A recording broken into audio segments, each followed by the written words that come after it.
আসসালামু আলাইকুম প্রিয় দর্শক বন্ধুরা। জীবনের চাইতেও বেশি ভালোবাসি যারে, একবারও দেখি নাই তারে। জানি না আমার ভালোবাসায় আছে কি ভুল, একবার হলেও দেখা দাও হে প্রিয় রাসূল সাল্লাল্লাহু আলাইহি ওয়াসাল্লাম। মনে রেখো, জীবনে রয়েছে অনেক উত্থান পতন, কখনো দরিদ্র, কখনো সচ্ছলতা, কখনো সম্মান, কখনো লাঞ্ছনা।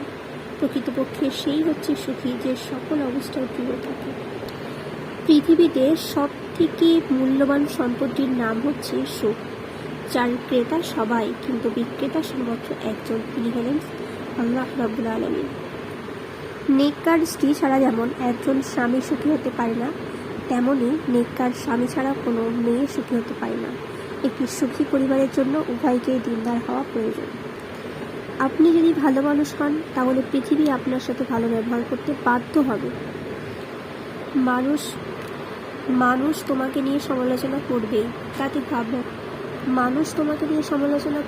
তাতে ঘাবড়ানোর কিছু নেই। যখন তোমার উদ্দেশ্যই হবে একমাত্র আল্লাহর আদেশ মানা আর তাকে খুশি করানো, ঠিকই বললো, এটা আসলে কোনো ব্যাপারই না। শিক্ষক আগে শিক্ষা দেবে, তারপর পরীক্ষা দেবে, কিন্তু সময় একমাত্র যে আগে পরীক্ষা নেবে তারপর শিক্ষা দেয়।